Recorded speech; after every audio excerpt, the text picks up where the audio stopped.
A missão da NASA é explorar o desconhecido.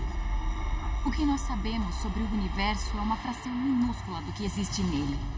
Em busca de respostas, a agência lança cientistas ao espaço e aeronaves além da fronteira do sistema solar. Não fazemos ideia do que existe no espaço. Pode ter algum perigo espreitando na escuridão. Nos deparamos com mais mistérios do que descobertas. Não sabemos o que vamos encontrar a seguir.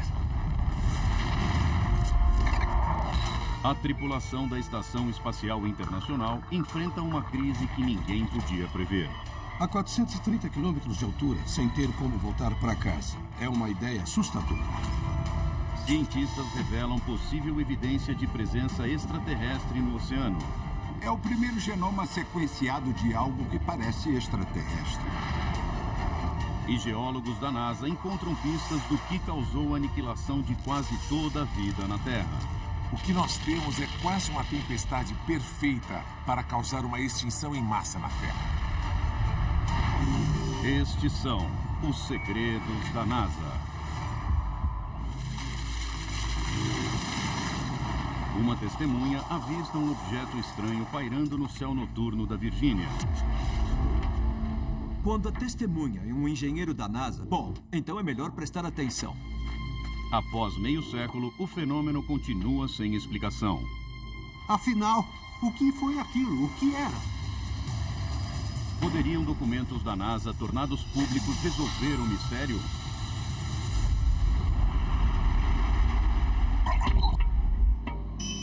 Seis da tarde, 27 de janeiro de 1965. Hampton, na Virgínia. David Crimmins é um estudante de 11 anos indo para casa com seu pai. A gente estava no carro e chegamos em casa. A porta estava entreaberta e ele parou. E ficou olhando pelo para-brisa. Meu pai mandou pegar o binóculo porque ele não queria tirar os olhos daquilo. Estava a 1,5 km de nós, voando. Dava para ver as luzes claramente. Elas piscavam em sequência. 1, 2, 3, 4, 5. Pela descrição de Crimmins, eram luzes vermelhas e laranjas, no que parecia para ele ser um disco giratório. E aí ficou ainda mais bizarro. Aquela coisa aterrissou.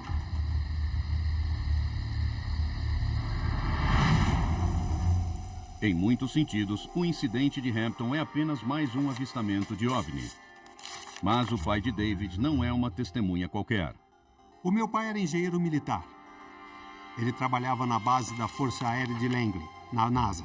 Ele conhecia todo o equipamento avançado exótico usado pela NASA e sabia como consertá-lo e fazê-lo funcionar. Quando um funcionário da NASA relata um OVNI, especialmente sobrevoando uma instalação militar ou do governo, o governo tem que divulgar. A Força Aérea inicia sua própria investigação sobre o incidente de Hampton. A Força Aérea nos passou a informação que o objeto avistado era, na verdade, um helicóptero H-3 Sea King. À noite dá para ver as pás da hélice emitindo uma descarga elétrica. E dá para ver as cores. Elas parecem um laser indo de um lado para o outro. Mas a explicação da Força Aérea não condiz com o relato de uma aeronave silenciosa feito por Crimmins. Aquilo não fazia nenhum sentido. A Força Aérea disse que era um H-3 Sea King. Só que, para começar, esse helicóptero não faz muito barulho. Nós ouvimos com o máximo de atenção possível e não escutamos nada. Então ele disse, eu tenho certeza de que não é um helicóptero. Crimmins exige uma investigação mais profunda. Depois de ser entrevistado pela Força Aérea, o Crimmins acabou falando com o NICAP. O NICAP, o grupo de investigação de OVNIs mais importante da época, abriu uma investigação. E foi quando as coisas ficaram interessantes. Para os investigadores do NICAP, o local do avistamento de Crimmins pode fornecer uma explicação. Nos arredores de onde as duas testemunhas estavam, fica a base da Força Aérea de Langley. Algum teste secreto na base poderia explicar o avistamento? Na época, a Força Aérea estava construindo o que chamamos de Projeto 1794. Foi a primeira tentativa deles de construir um disco voador. Na época do avistamento, o projeto 1794 era considerado ultra-secreto. Mas em outubro de 2012, o Departamento de Defesa tornou os documentos públicos. De acordo com os documentos, ele teria velocidade máxima de Mach 4 e um teto de mais de 30 mil metros. Teoricamente, o disco voador seria capaz de realizar as manobras incríveis descritas pelas testemunhas. E, acima de tudo, ele seria capaz de VTOL, decolagem e aterrissagem vertical. Mas outro programa de desenvolvimento de um disco voador militar sugere que seria difícil construir uma aeronave como esta. O exército construiu um protótipo chamado Avrocar. Mas ele nunca conseguiu voar acima de poucos metros de altura. O projeto Avrocar foi cancelado em 1960. Isso foi 5 anos antes. Então, essa não poderia ser a explicação. Por 5 décadas, o incidente de Hampton permanece um mistério. Mas em 2012, os investigadores do NICAP descobrem documentos que podem oferecer uma nova pista. A nossa casa, que era em Windmill Point, ficava de frente para uma ilha chamada Plumtree Island. E a Plumtree Island era um lugar sombrio e muito assustador. Era uma propriedade do governo, que eles usavam para testar bombas. Os documentos revelam que a ilha também era usada em testes ultra-secretos de aeronaves da NASA. Nos anos 60, a NASA estava conduzindo testes de aterrissagem com as cápsulas Gemini e Apollo.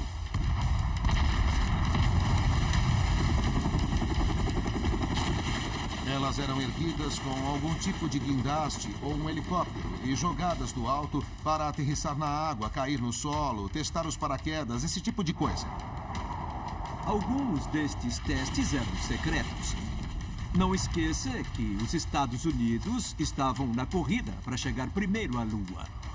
Mas mesmo que a NASA estivesse conduzindo testes ultra-secretos na Plumtree Island, a cápsula não seria capaz de fazer as manobras realizadas pelo OVNI.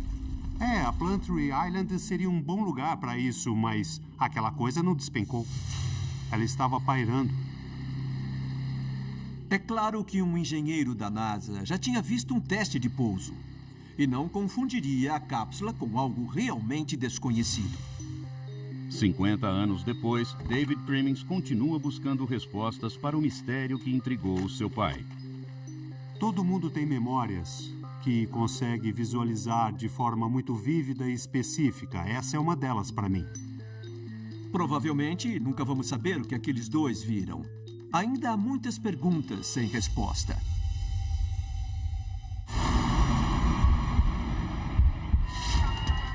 O FBI prende um cientista da NASA. O que ele queria eram milhões de dólares para atrair o seu país. A NASA tinha sido vítima de uma operação de espionagem de um governo estrangeiro?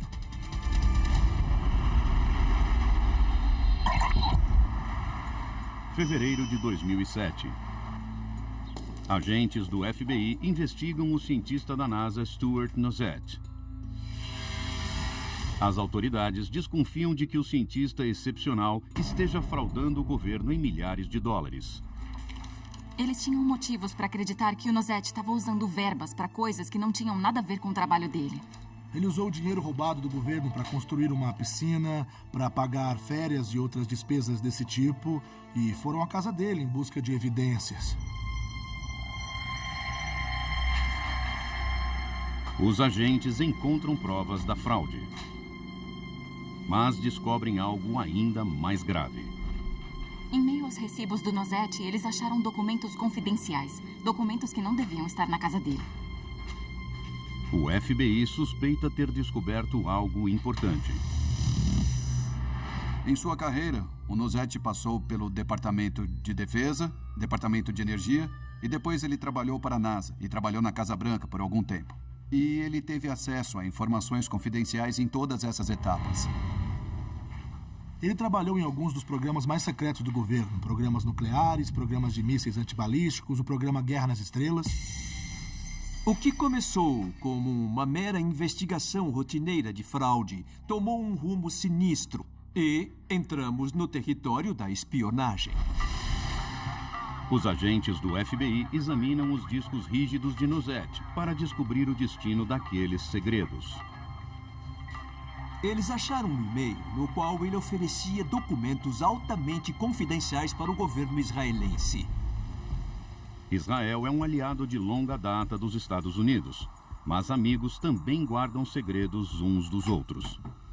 Não devia ser uma surpresa o fato de, mesmo entre aliados, haver espionagem. Nenhum serviço de inteligência revela todos os seus segredos a outro serviço. Não vamos entregar todos os detalhes sobre a defesa aérea e nuclear dos Estados Unidos, então eles tentam obtê-los. Israel quer sistemas de ataque e defesa de última geração para se proteger. O Irã, um vizinho no Oriente Médio, já disse que ia varrê-los da face da terra. E Israel quer meios para impedir que isso aconteça. Na verdade, o Nozet sabia que o governo israelense queria esse tipo de material. Então, ele concluiu que podia vendê-lo para eles. O FBI precisa pegá-lo em flagrante. Os agentes o seguem até um encontro secreto. O Nozet acreditava que ia se encontrar com um membro da inteligência israelense. Ele achava que era um agente do Mossad. Mas não era. Ele era um agente do FBI. A reunião inteira é uma operação do FBI. E Nozet morde a isca. O Nozet começou a contar vantagem, basicamente. Ele disse, eu sei de tudo que os Estados Unidos já fizeram no espaço. Se você quiser, eu posso te vender. O interlocutor de Nozet combina um local e horário para a entrega do material. O agente exige detalhes específicos de tecnologias ultra-secretas de sistemas de satélite e alerta rápido. Apenas 14 dias depois, Nozet cumpre sua parte. O FBI ficou chocado. Ele estava oferecendo as joias da coroa. Segredos valiosos estavam lá, em preto e branco. Todos à venda. Era espantoso. Além de o Nozet fornecer informações sobre tecnologia nuclear, ele também forneceu informações sobre a tecnologia militar espacial. Esta é a gravação secreta do FBI de um encontro com Nozet. Naquela reunião, o Nozet não foi modesto. Ele começou a exigir muito mais dinheiro. Tá certo, eu já te dei logo de cara algumas das informações mais confidenciais possíveis. Então... E o que você quer em troca? Bom, o custo para os Estados Unidos foi de 200 milhões. Então eu diria que, teoricamente, eu poderia cobrar... Quanto? No máximo 1%. Ele disse, ora, Israel vai poupar bilhões com isto. Então, é justo que a minha parte seja maior. Então, o que acontece é que quando eu disse 50 mil, eu acho que foi baixo demais. Tá bom. O Nozet negociou o preço de forma muito agressiva. Isso não é incomum em traidores com motivações financeiras. Aqui tem 5 mais 5. Tá certo, então 10, né? Sim. A evidência em vídeo é incontestável. Em 19 de outubro de 2009, Nozet é preso. E aí veio a bomba. O Nozet atuava como consultor para uma empresa chamada Israel Aerospace Industries há 10 anos. A Israel Aerospace Industries era uma empresa que alguns especialistas em inteligência ligavam à espionagem. Então, era preciso questionar se Nozet já tinha passado informações aos israelenses. Digamos assim, se o Nozet tivesse passado informações a um governo estrangeiro com base no que tinha acesso, o dano à segurança nacional dos Estados Unidos seria considerável.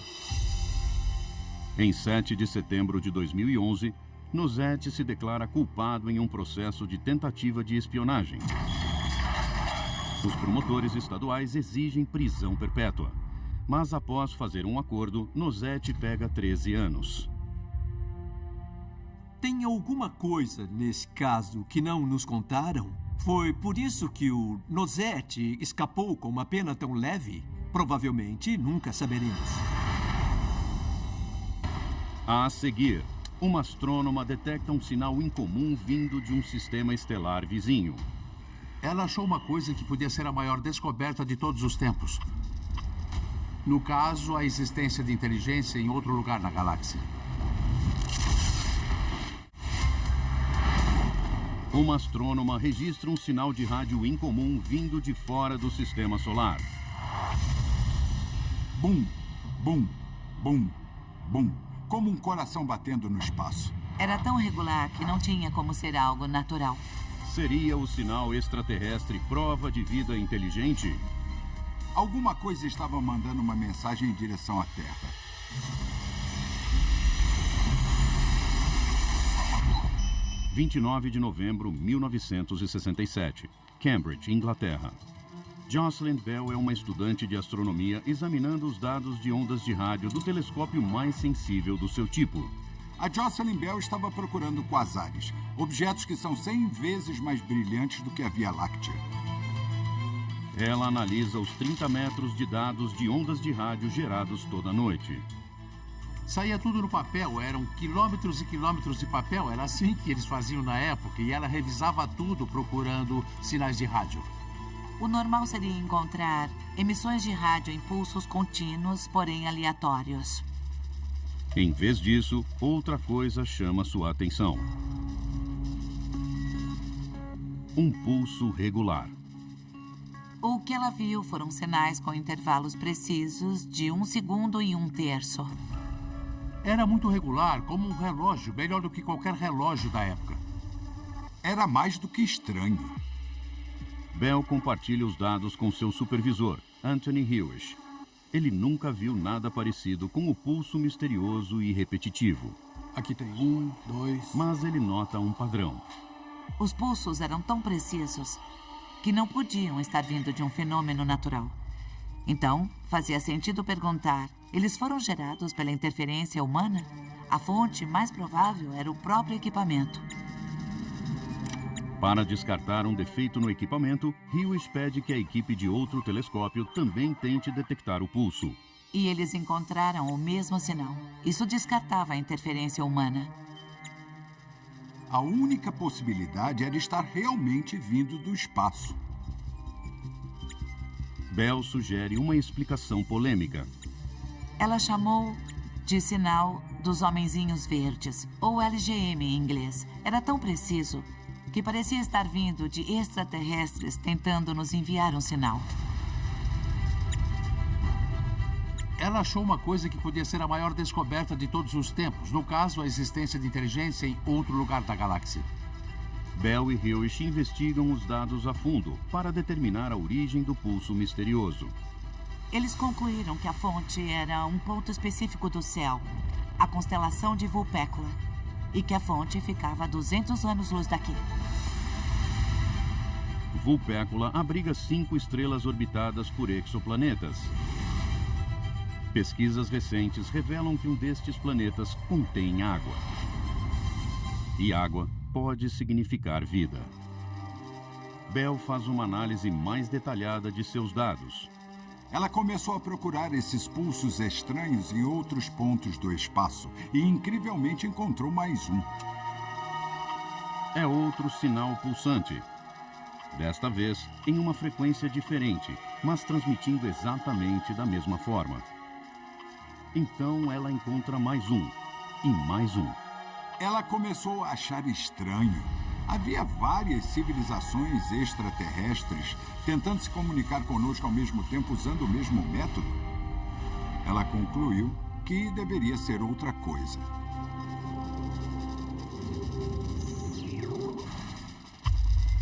O pulso misterioso não vem de homenzinhos verdes, mas de algo igualmente incrível.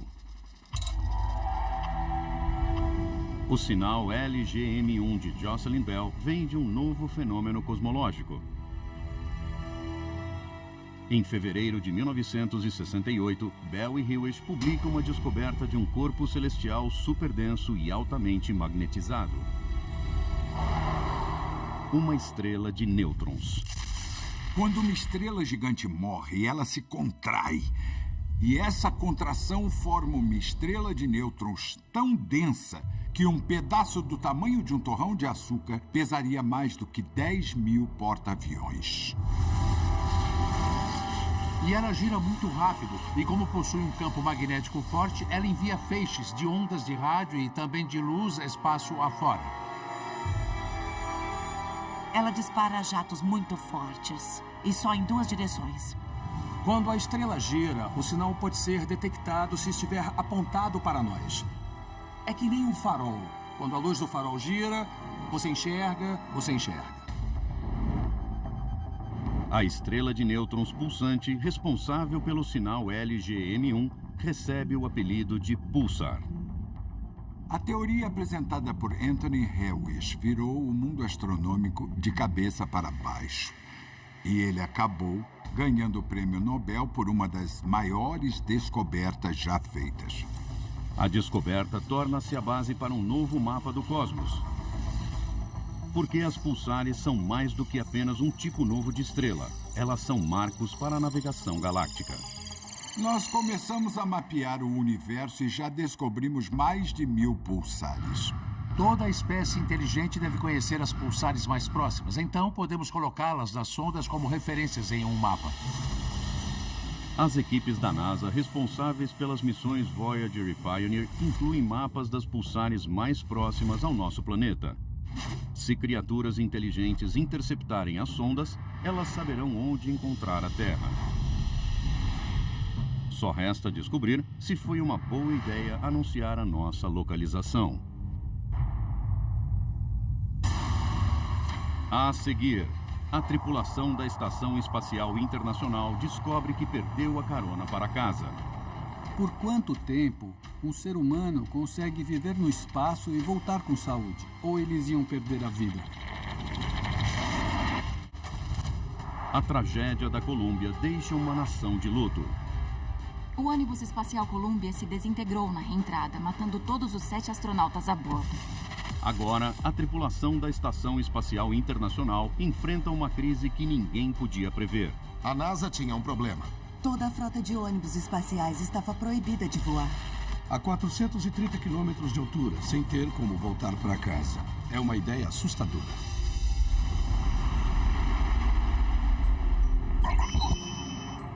Fevereiro de 2003. A Estação Espacial Internacional orbita a Terra a 400 quilômetros de altura. O comandante Kenneth Bowersox, o engenheiro de voo Donald Pettit e o engenheiro russo Nikolai Budarin formam a Expedição 6. Após 4 meses, eles preparam sua volta à Terra. Eles iam voltar quando o ônibus espacial Atlantis levasse a expedição seguinte a bordo. Eles iam trocar de lugar e voltar no ônibus espacial. Mas poucas semanas antes de voltarem para casa na Atlantis, uma tragédia acontece. O ônibus espacial Columbia foi perdido na reentrada e seus 7 tripulantes morreram. A notícia abala a tripulação da Estação Espacial Internacional. We've had time to grieve our friends, and that was very important. When you're up here this long, you can't just bottle up your emotions and focus all the time. Eles ficam sabendo que o programa de ônibus espaciais foi suspenso por tempo indeterminado. Eles não têm como voltar para casa. A NASA tinha um problema. Os ônibus podiam levar 2 anos ou mais para voltar a decolar. Se voltassem. Nenhum ser humano passou tanto tempo no espaço. Ninguém conhece os efeitos de longo prazo da microgravidade sobre o corpo e a mente. Por quanto tempo um ser humano consegue viver no espaço e voltar com saúde? Ou eles iam perder a vida?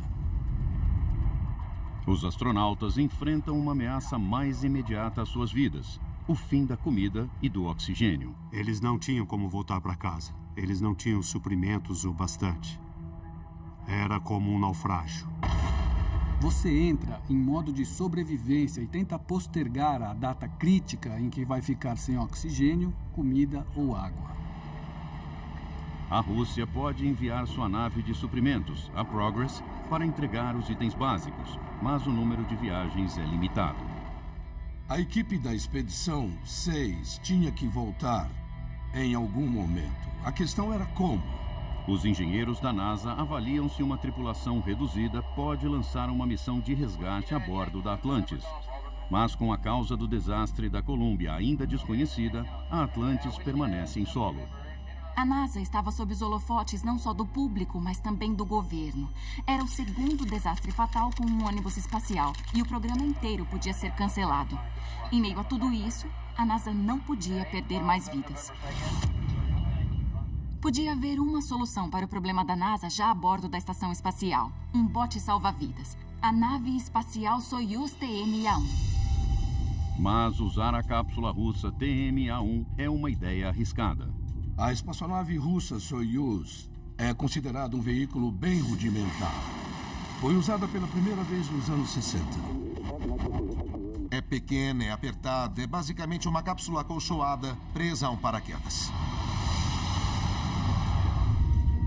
Os astronautas sabiam que a TMA-1 era a primeira de uma nova geração da espaçonave. Ela tinha até um novo sistema de navegação experimental que nenhum dos homens já tinha operado.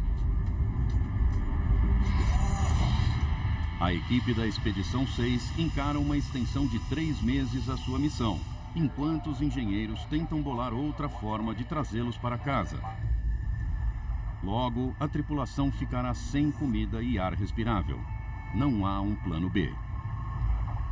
O Bowersox, o Petit e o Budali se apertaram na Soyuz para a viagem de volta. Os astronautas da NASA nunca tinham usado uma Soyuz. Eles deviam estar bem nervosos. E tinham bons motivos para se preocupar. A Soyuz com a Expedição 6 está deixando a estação.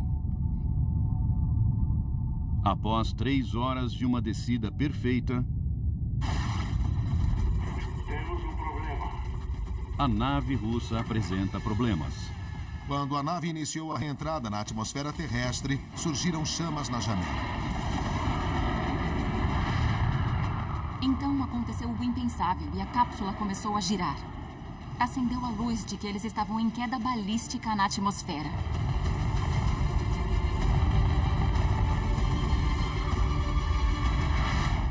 O computador de navegação tinha enlouquecido. O que ele fez foi trocar a trajetória da espaçonave da rotina normal para a queda balística, quando a gravidade é a única força atuando sobre ela.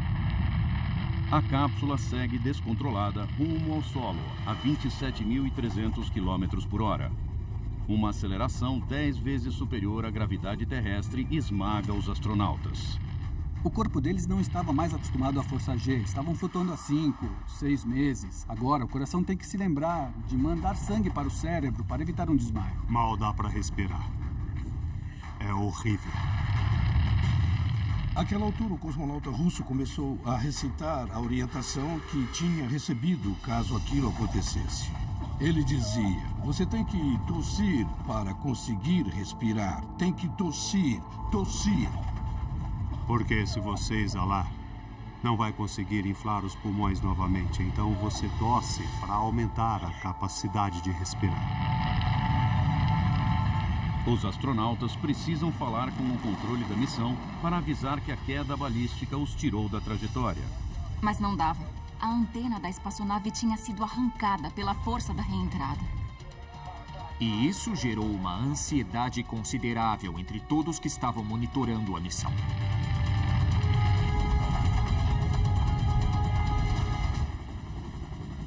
A cápsula pousa em algum lugar dos 1.300 quilômetros da remota área de aterrissagem no Cazaquistão. Os russos lançam uma enorme operação de resgate. Eles encontram a cápsula Soyuz a 500 quilômetros do alto, sem nenhum sinal de vida. Era tarde demais? Os astronautas tinham sido incinerados na atmosfera? A porta da espaçonave se abriu e a tripulação estava viva lá dentro. A NASA tinha conseguido trazer os seus homens de volta. Os astronautas americanos da Expedição 6 são os primeiros a aterrissar em uma cápsula russa Soyuz. Hoje, todos os astronautas da Estação Espacial Internacional voltam para a Terra a bordo de uma Soyuz.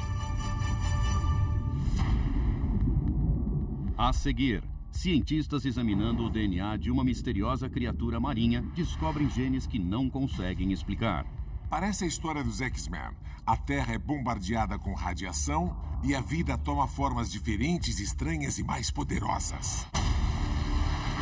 Cientistas descobrem DNA não identificado no polvo. É o primeiro genoma sequenciado de algo que parece extraterrestre. É o animal mais bizarro que eu já vi. A evidência levanta a possibilidade de uma vida na Terra ser moldada por misteriosas forças cósmicas. É possível que a vida tenha surgido no espaço?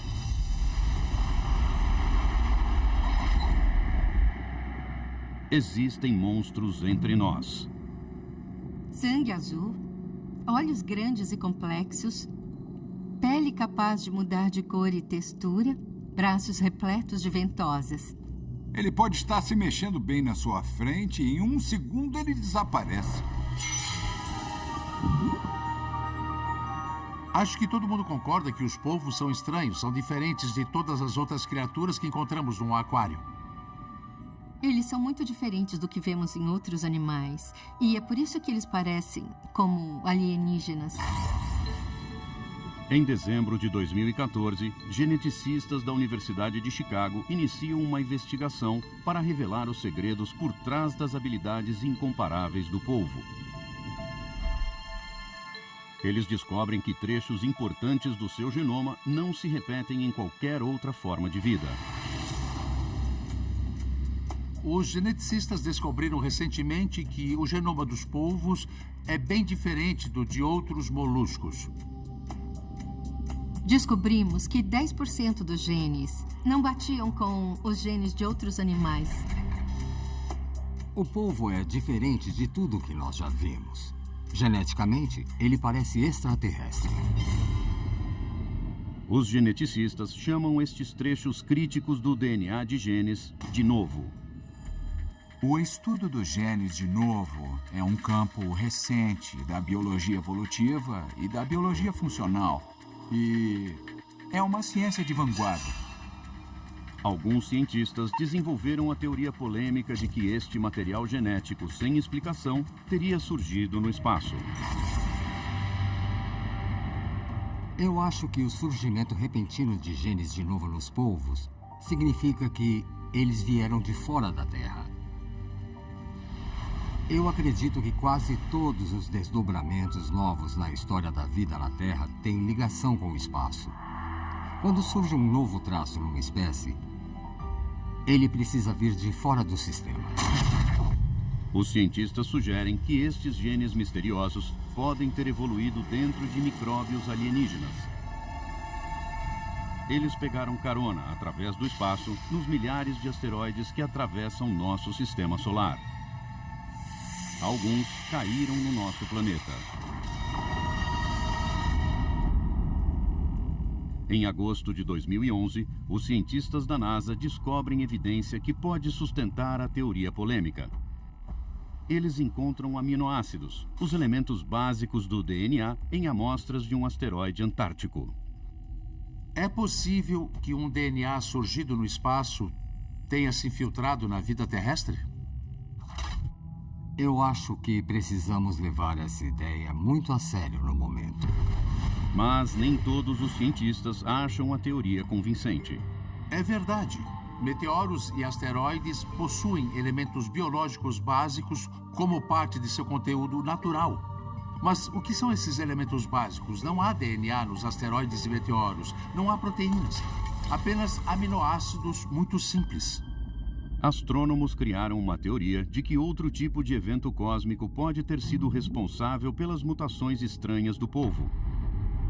Eles sugerem que os genes do animal podem ter sido afetados por um evento a milhões de anos-luz da Terra. Uma supernova. Uma supernova surge quando uma estrela morre. O combustível dela acaba e ela começa a se contrair. E de repente, bang!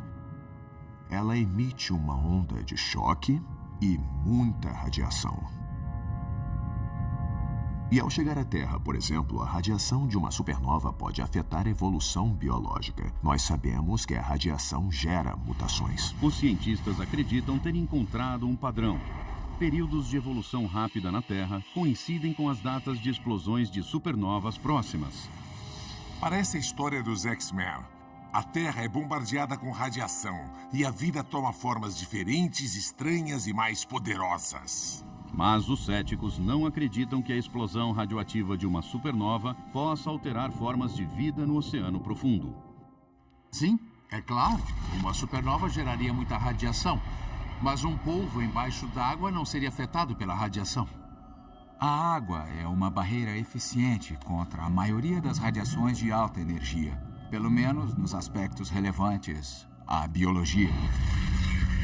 A teoria de que uma supernova distante é responsável pelas mutações inexplicáveis no genoma do polvo continua cercada de polêmica.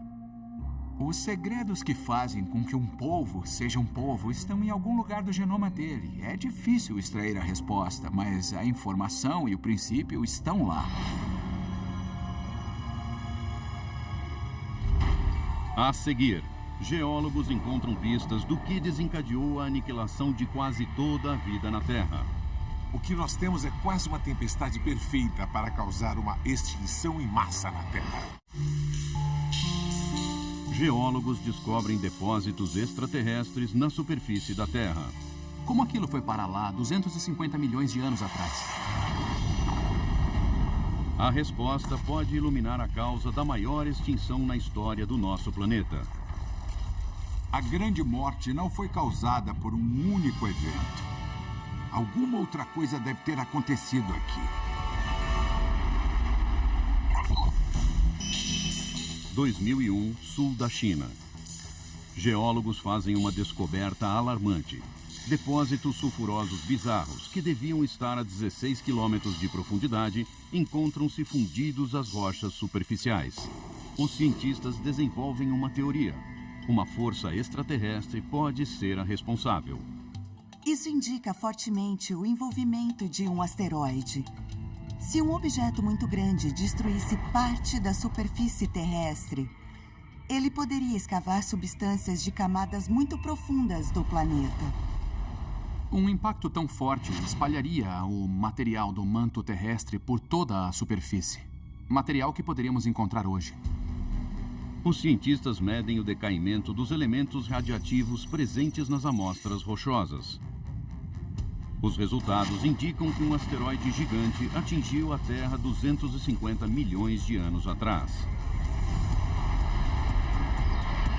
Mesmo que você tivesse a sorte de sobreviver ao impacto original, os efeitos após a queda do asteroide seriam devastadores. Estamos falando de poeira se espalhando pela atmosfera. O Sol seria totalmente bloqueado. Aconteceriam mudanças gigantescas na superfície da Terra. Também haveria um aquecimento global catastrófico e chuva tóxica. Se os geólogos realmente encontraram evidências de um impacto de asteroide letal, podem ter resolvido um mistério que intriga os cientistas há décadas. O que causou a extinção global mais catastrófica do planeta? A grande morte ou a extinção do fim do Permiano é, até onde sabemos, a mais severa extinção na história da vida. 70% das espécies vertebradas terrestres foram extintas. 96% dos animais marinhos foram extintos. Foi a única vez na história da Terra em que até os insetos foram extintos em massa. Nenhuma forma de vida escapou ilesa.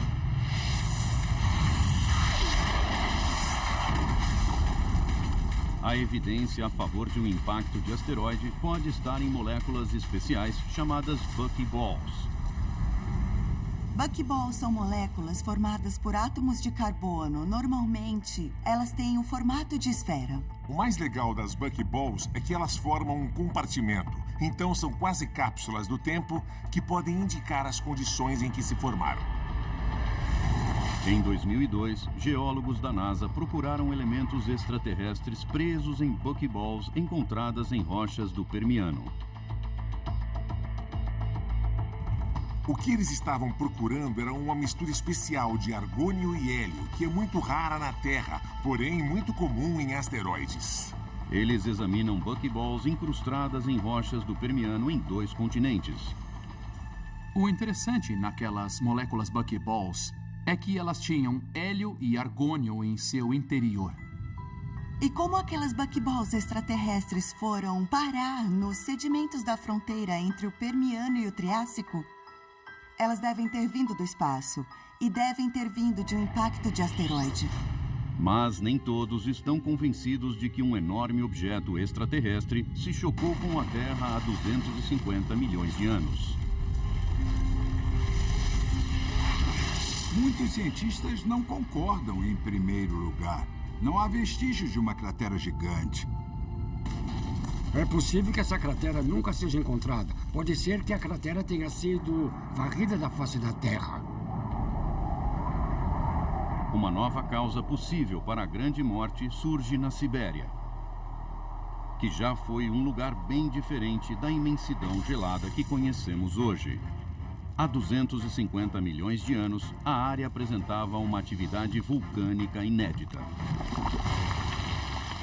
No fim do Permiano, ocorreu a maior erupção geológica de lava dos últimos 500 milhões de anos. A quantidade liberada cobriria hoje todo o território continental dos Estados Unidos. Dióxido de carbono sendo cuspido na atmosfera, nuvens de cinzas cobrindo todo o planeta, bloqueando o Sol, sufocando a vida na superfície. Teria sido um inferno.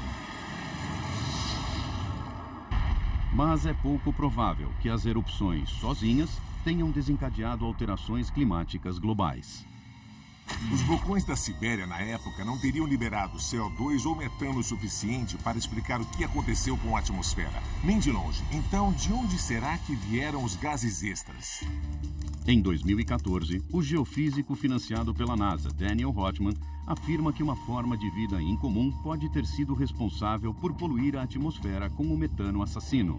Um colega meu fez uma pesquisa na pós-graduação sugerindo que um tipo específico de micróbio produtor de metano pode ter surgido há menos de 450 milhões de anos. Estes micróbios metabolizam níquel e aquelas erupções vulcânicas da Sibéria teriam fornecido exatamente o níquel de que eles precisavam. Para Hotman, as enormes quantidades de níquel expelidas pelos vulcões da Sibéria causaram uma explosão populacional do micróbio. Quanto mais níquel nós fornecemos, mais ele fica feliz e mais metano ele produz a partir de um substrato orgânico. O que nós temos é quase uma tempestade perfeita para causar uma extinção em massa na Terra.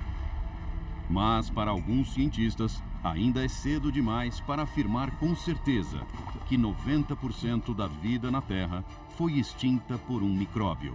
Apesar de toda a evidência, ainda não temos a prova definitiva. Os cientistas da NASA ainda não provaram que o micróbio foi definitivamente a causa da grande morte.